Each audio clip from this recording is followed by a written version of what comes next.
but it is a demarcation, and it is a deliberate celebration.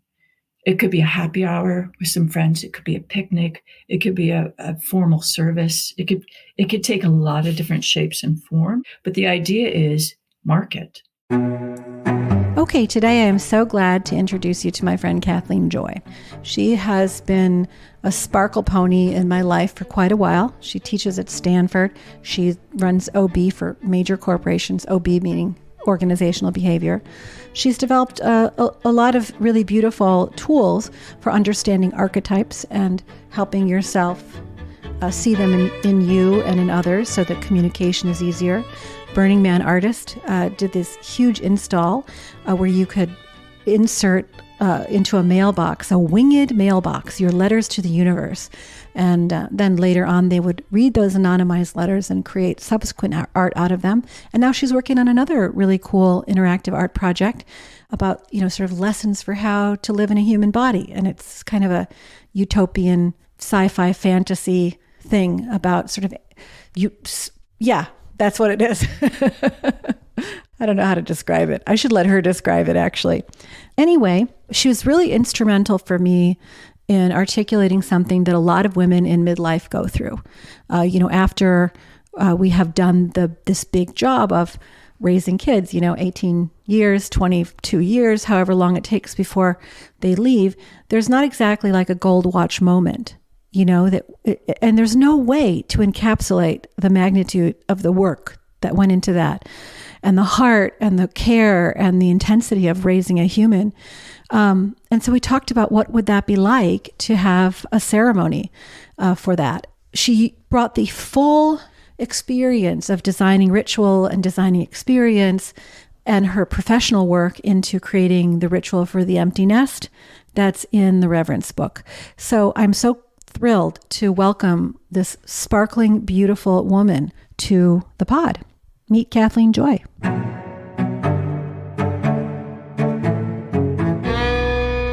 I remember going for this walk with you, and we were talking about the milestones of becoming an empty nester and how that just evolved into being a real ritual, one that people can read in the book. But I would love to talk a little bit more about how you see ritual and enchantment in your daily life, and how did you become this person who sees the world as enchanted? Well, first of all, you're adorable for saying that. That's very kind of you. I have to say, my family name is Joy. And I had a grandfather who was absolutely enchanted with life and with the outdoors. And every time that we would go up to visit him, there was always pure magic happening. It could be that the blueberries were coming in. It could be that we found mushrooms under, near some rotting tree. It could be that the fish were jumping. He was a man who was very connected with nature. And if you had a pint of ice cream nearby, in addition to that, it was a party. Like he fully embodied his name. I thank him for that because I feel like that brought in a lot of magic into our life. And when I was raising my daughters, we had magic all the time. It was just, I don't know, it just seems like a natural thing. Of course, there's leprechauns certain days of the year, and they have all sorts of shenanigans, and watch out, look what happened, your milk turned green, and little playful things just to make life, the invisible world, more alive. Well, I have two questions off of that. Was Joy his natural name, or was it chosen or modified on coming to America, like so many at Ellis Island? It was actually his name is from the village he was from. Really? Ville de Joie. Oh, yeah. No, a city of joy. A city of joy. Oh my gosh. I'm so glad you told that story. This is my friend. She comes from the city of joy. I love this. Now listen, don't you go jumping to the conclusion that the invisible world can be made visible when there are a lot of people who don't even believe in the invisible world. What is the invisible world? Oh, well, goodness. It's like 80% of what we're swimming in. Let's just take air for one example. You're breathing every day. If you don't think that's a miracle, then I don't know what is. When I think about the subtle world or the invisible world, there's a lot of nuance and beauty. If you're, we started with the conversation, my grandfather and nature. Nature is a perfect example of the invisible world because as you're in it and walking through it or experiencing even just a potted flower or plant, there is an exchange. There's something that's happening there. And that is part of the influence of life is this slightly intangible piece of what we don't often pay attention to. And when we're with people we love, or, as we were talking about the empty nest and raising children, there's a lot of subtleness that happens in those relationships. And paying attention to those can bring more animation and enchantment to our world. What I love most about transitions and why rituals are so important is because I think rituals help. And I really want to thank you for writing this book because I think it's amazing. We don't have enough of this in our Western culture.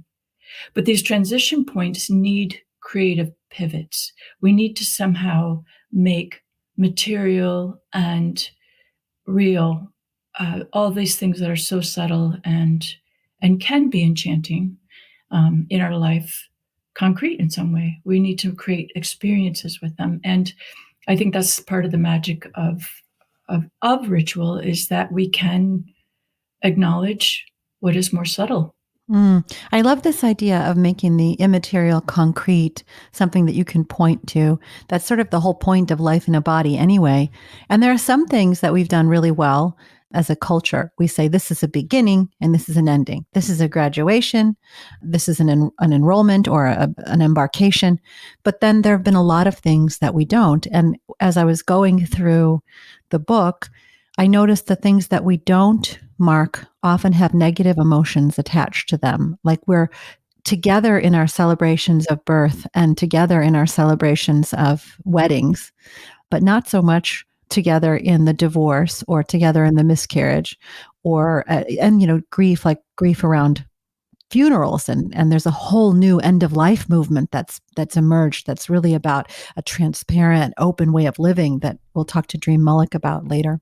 But that there are other milestones that are very subtle, and a lot of them have to do with the internal experience of women. So things around like, how do I mark the phases of my reproduction? Or this one of coming to midlife and this job that you've done that has just been like matter of course, 1,000, tens of thousands of small decisions and small moments of nurturing and tiny emergencies and imminence and incandescence, like just a beingness is suddenly changed. And there's not a lot of, what did we say? You're not getting a gold watch. So I'd just love to talk about what the experience was like for you and the emergence of this ritual and how it felt in your body to do it. Well, if you recall, this has been a long process. It's not a moment in time. It's not when you drop your kid off at college. It's some experience. And, I'm a white privileged person. So my experience of this is different than it was for many of my friends and other people I've witnessed. But when we think about the empty nest and how we come to it, we're not prepared in this lifestyle. What we're prepared for is achievement and this whole idea of moving forward and gaining material things. And I don't think we're very good, to your point earlier, about actual loss and letting go. We don't celebrate letting go.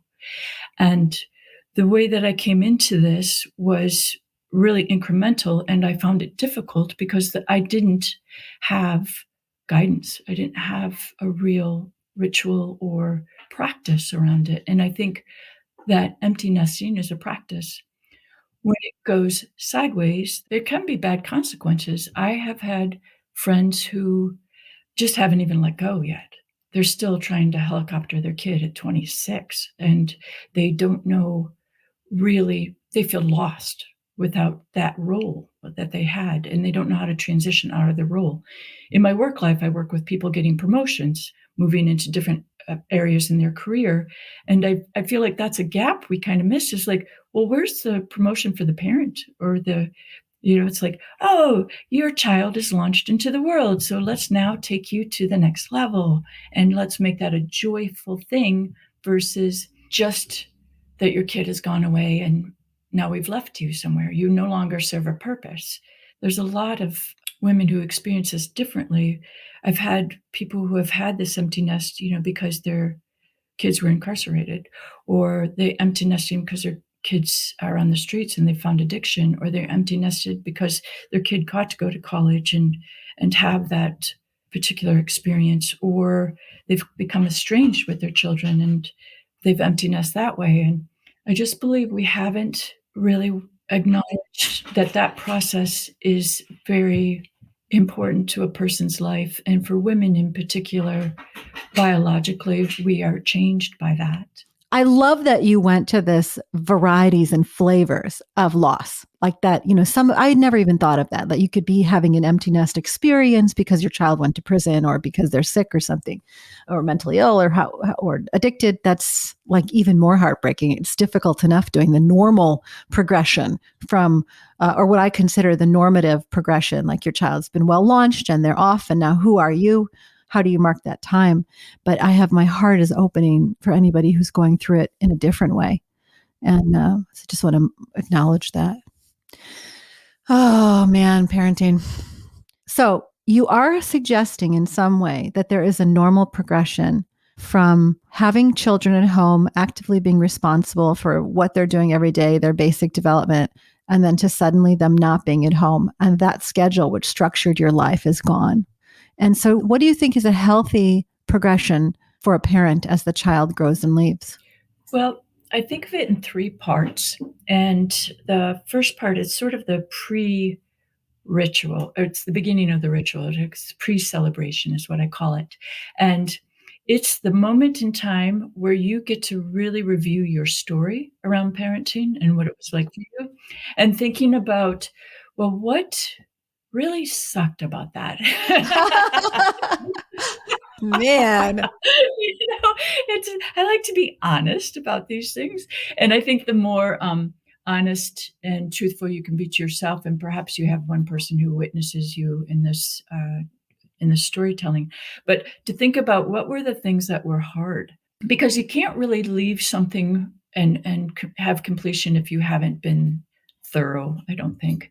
And parenting is really hard. Dude, I mean, you're talking, and I'm remembering one night, like the fireman knocking at the door. There's an accident, and like my kid had wrapped my car around a tree a block away from home, and oh my God, I could cry right now, or like another car incident, like this really vulnerable high school boy stage where they had taken my Jeep and off-roaded and the engine block had dropped out. And then they got a bunch of their friends to push it to another parking lot so that, just like so they could try to hide the fact that the engine block had dropped out and why. I mean, it's just like the list goes on, emergency rooms, developmental things, dyslexia and stubbornness and gaming and oh my God. So I'm with you on the things that were difficult. Do you resonate? What were some of yours? Heavens, if I started tattling on them right now. Yeah. All right. But when I think about, the days were long and the years were short. Oh my gosh, that's beautiful. The days were long and the years were short. Okay, so we're acknowledging the difficulty but then you have to acknowledge everything that was really freaking amazing and beautiful about it, right? So there's a holistic view. And they can be very small moments. When I think about what it was like to put the children to sleep and to see them just peaceful and safe and tucked in for that evening, there was an angelic quality always. It's like you get to speak their souls before they went out to play for the night, their souls, not their bodies. But there was something quite beautiful about those moments, or the moments where I was able to bring comfort or a bit of wisdom or a bit of play. And, I really navigated some difficult moments quite well. I did it with help. I learned how to ask for help. I learned how to engage people around me to be part of the team of raising these kids. There was a lot of beauty and a lot of things I'm very, very grateful for. So as we're entering into this stage of empty nesting, it's important to look at what did challenge me and be honest about that. And then where were these incredible moments and where did I really do well whether it was something I did personally or something I enrolled other people to help me with or choices I made. And I think that's very important. And as we kind of complete this piece and reveal to ourselves, what is the story I'm telling about being a parent of these children? I think you get to tell that story a few times, and then you have to clean the slate and you have to let it go and let it rest. And you start thinking about, that's when we enter into phase 2 of this process, which is, how do we celebrate this? Like, and I call it Mother's Day. You, because I was a single parent. So Mother's Day was me giving the kids something they could give back to me because they wanted to give me something or doing, some sort of art project so they could offer me the art afterwards, or, it was always a little awkward and strange, but I started thinking about every day sort of being Mother's Day. And when they physically left my home, I had this idea after you and I had our hike, right? I was like, I need a celebration. I need a party. I want to be acknowledged for all this hard work and joy and love that I've put into this.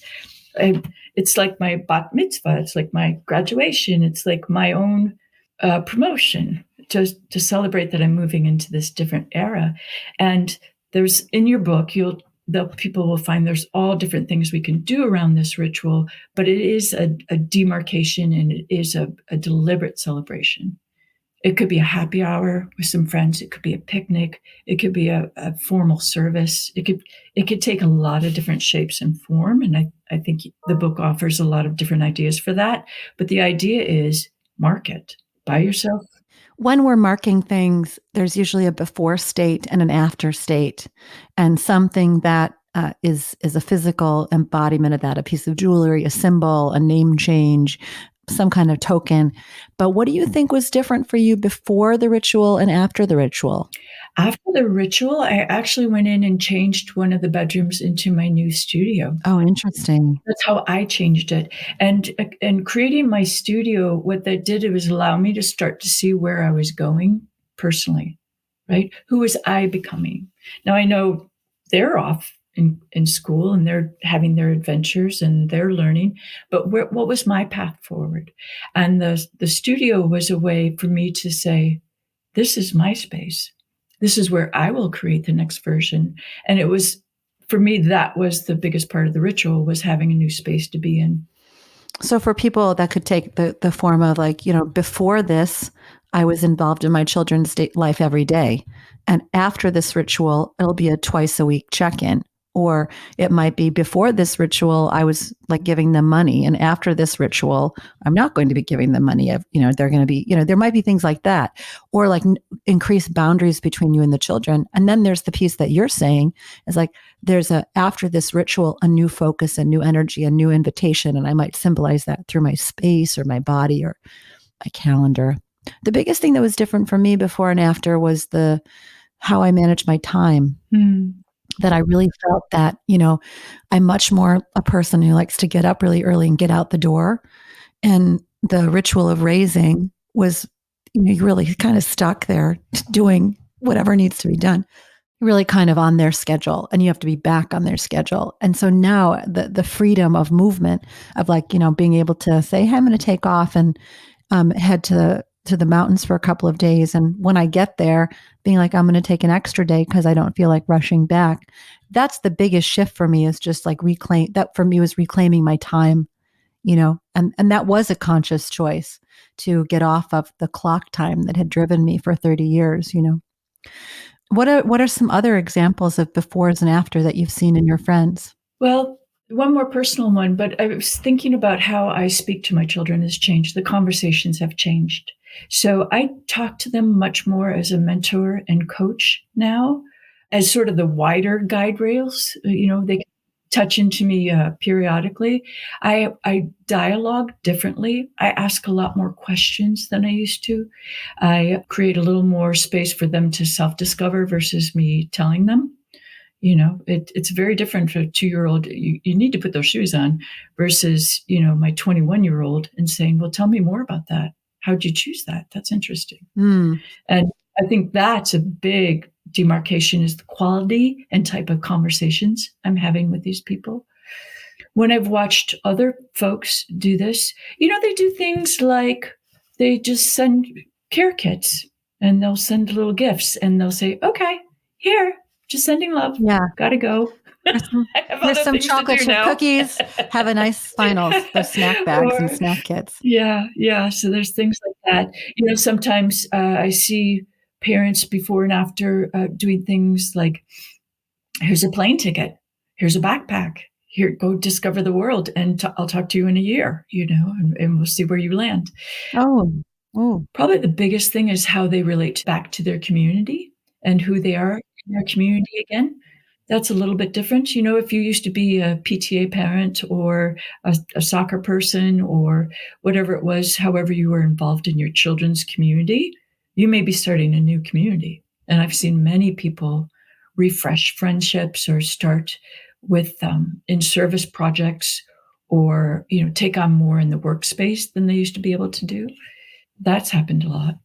And travel. Yeah. I've started to try to travel just to have a break. So now we're in the place where we've done our preparation and we've acknowledged the good and the bad. We've had this celebration and this demarcation. And then there's a third step in the ritual that you're proposing. Yes, it's the maintenance. The one thing is follow through. You always need some follow through because it will help you to integrate the change and the process. And there's a couple of different things to do. I set up an altar for my transition. And I had, for me personally, I'm a big fan of Mother Mary and Mary of Guadalupe and Mary Magdalene. And I'm just a big fan of these women and characters. And so I set an altar of them and I would say, all right, you've all had some experience with love and loss and children out in the world, some in a very, very big way. Guide me, be with me, help me to find the peace of those moments and help me to follow in your grace, right? And your joy and your further exploration of life. And honestly, some of them, in mythology, ascended. So why not go for the ride? Why not have an ascension of my own, of sorts, right? Whether it be of my heart or spirit or my mind, elevate my interactions. But I keep that altar there. And that's sort of an affirmation station is what I call that. It helps me to remember, oh, yes, tender mama, you did go through that. I understand. And it's okay. You'll get through it. Oh, there's a song, a Mary song. Just let me pull it up for a second in my mental Rolodex. She says, oh, Mary, goes like this, Jesus says, Mother, I can't stay another day longer. And he flies right by and leaves a kiss upon her face. And the angels are singing praises in a blaze of glory. And Mary stays behind, starts cleaning up the place. Yeah, Mary. Yeah, that's how it felt. That's how it felt, when the first one left home already, oh, there they go. Guess I'll start cleaning up and reorganizing my life.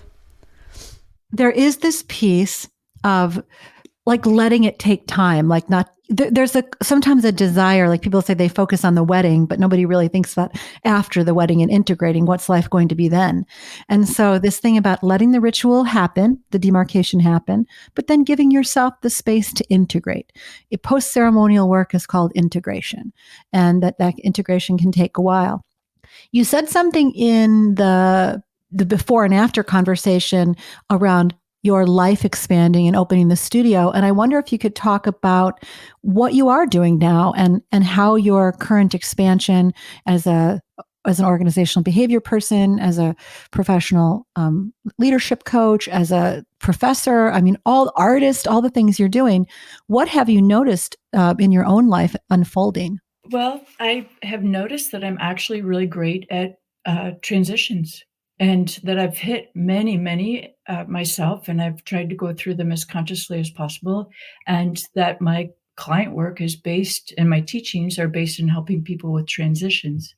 The point of those would be is how do you make them as enchanting and evocative and desirable as possible. How do we make these pivots in a creative manner that makes us even more of who we are and allows us to offer more to others and be of service more to others?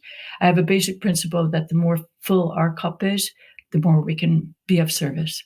And I think when we get to the place where we're equally filled and also can offer, uh, that's a pretty great resourceful state to be in.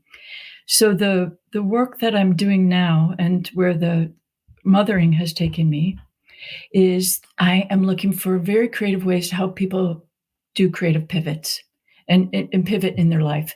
And I've created a storyline, an adventure, so to speak, that my methodology is based on that takes people through all the different core stages that you'll experience when going through a transition and how to do that with some grace, a little bit of humor, flair, and reverence all at once. So that's coming across in a book. There's going to be a platform I'm building. I've been teaching a piece called The Four Intelligences for many years. And it's how do we tap into all those four intelligences? And when you're in ritual, you're using all four of these, your cognitive abilities, your emotional capabilities and intelligent, your somatic and physical body. How does that get engaged? And then, of course, the subtle in the subtle world.